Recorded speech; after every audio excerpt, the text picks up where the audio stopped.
տարիներ շարունակ, հիմա ինքը բռնապետության զոհ է դարձել, Հայաստանի Հանրապետությունը դարձել է բռնապետական, քաղաք բանտարկյալները հերթով, ինչքան ուժ կա, որ կարող է դիմակայել Փաշինյանին եւ իր վարչակազմին, հերթով բոլորին կալանավորելու են տարբեր պատճառներով, պարտադիր չի ինչ-որ մի բան արած լինի, կարևորը որ կարողանան մեկուսացնել։ Հիմա այդ գործընթացն է գնում, եթե ժողովուրդը չմիավորվի, եթե ուղեղները չմիանան, հայ ազգի նվիրյալները չմիանան, հերթով բոլորին բանտարկելու են, մեկուսացնելու են, ժողովուրդը մնա առանց ղեկավարության, մնալու են Փաշինյանի հույսին։ Ինչքան շուտ է, եթե մտավորականներ կան, հայանպաստ, հայրենանպաստ, հայրենիքին նվիրված մարդիկ կան, գլուխներ կան, ուղեղներ կան, պետք է բոլորը միավորվեն։ Այսօր Դավիթ Համբարձումյանի համար ենք եկել, վաղը մյուսնա լինելու, քաղաքական բանտարկյալները շատանալու են։ Ես ընդհանրապես ստեղ ուզում կոչ անեմ, որ գիտակից մասան, ով որ զոմբի չի, հասկանա, որ Հայաստանի Հանրապետությունը վերանում է, կորցնում ենք մենք պետականությունը, դառնալու ենք թուրքերի ինչ-որ մի հատ Թուրքիի տիրապետության տակ ինչ-որ մի հատված, հողի հատված։ Եթե մենք միջոցներ չձեռնարկենք, հենց այդպես լինելու է։ Մեղադրանքը, որ առաջադրվել է։ Մեղադրանքը սուտ մեղադրանք է, այդ իրանց վախն է, այդ 6 տարի 3 ամիսը, դա Նիկոլ Փաշինյանի վախերն են, որ ամենաառավելագույն ժամկետն է տված, որ ինքը մեկուսացնի, որ հանգիստ լինի, որ Դավիթ Համբարձումյանի ուժը չկա, բայց ինչքան որ մեկուսացրել է, այնքան ժողովուրդը ոտքի է կանգնելու եւ ես կարծում եմ, որ այսօր պայքարի սկիզբն է, բռնապետության դեմ պայքարի սկիզբն եմ ես համարում այսօրվանից պետք է բոլորը միանան։ Դուք համայնքապետարանի աշխատող եմ, այո։ Եվ Մասիս համայնքի բնակիչ եմ, իրավաբանական բաժնի պետն եմ, երկար ճանապարհ ունենք Համբարձումյանի հետ անցած դժվարին եւ ինքը այն մարդն է, որ պետքա լինի ազատության մեջ, որպեսզի պայքարի Հայաստանի Հանրապետության լինելու համար։ Այն տեսանյութերը, որոնք տարածել են իշխող ուժի ներկայացուցիչները, Ալեն Սիմոնյանը,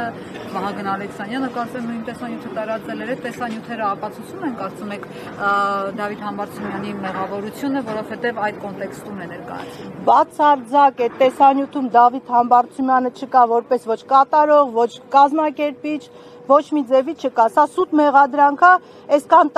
տարիներով պահեցին, բերեցին, հասցրեցին այն ժամանակ, երբ որ որոշել են, որ բոլոր գլուխներին պետք է բանտարկեն։ Ներեք, հիմա ժամը 18:10 րոպե, համայնքապետարանում աշխատանք ավարտվում է։ Կապ չունի, այդ իմ իրավունքն է, ես իմ իրավունքից եմ օգտվել, ես իմ համայնքի ղեկավարին եկել եմ դիմավորելու, հասկանալով, որ բռնապետության աշխատանքը, ես իմ աշխատանքը կատարում եմ, պատշաճ կգնամ, ես ամեն շաբաթ կիրակի էլ, գիշերն էլ իմ աշխատանքը կատարում եմ, որ հասցնեմ համայնքապետարանները ծանրաբեռնված են,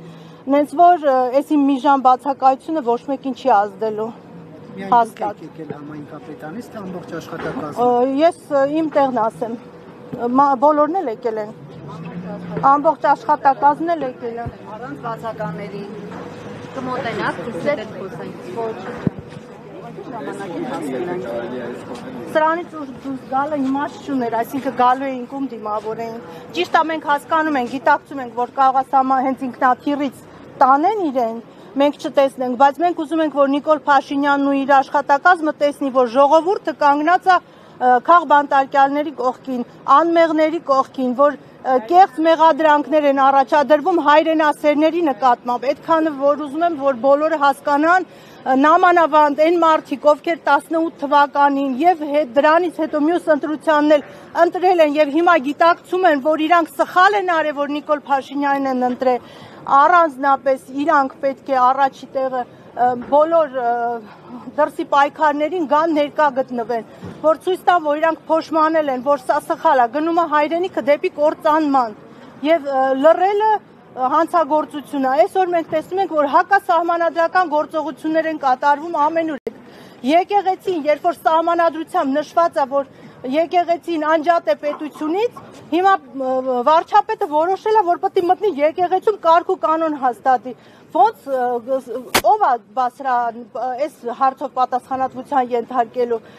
Ինքը մտնում է իր լիազորությունները վերազանցում ամեն ուրեքա, բացի իր գործից, որ իր գործը հայրենիքը պաշտպանելն է, ինքը ամեն ինչ արեց, որ մենք հայրենիք չունենանք։ Հայրենիքը այսօր բաժան-բաժան արե, մեկը ճանապարհի անվան տակ, Արցախը նվեր տվեց, թե վաճառեց, հիմա մեզ սարքում է թուրքի բաժին։ Բոլոր հայերը պետք է գիտակցեն, որ մենք վաղը դառնալու ենք Հայաստանում փոքրամասնություն, ազգային ժողովում լինելու ենք մի ձայն։ Պետք է այդ հասկանանք։ Սենց լռելով, ինչքան մենք լռեցինք, ինչքան ամիս անցավ, այնքան ավելի դժվար է լինելու հայրենիքը պահելը։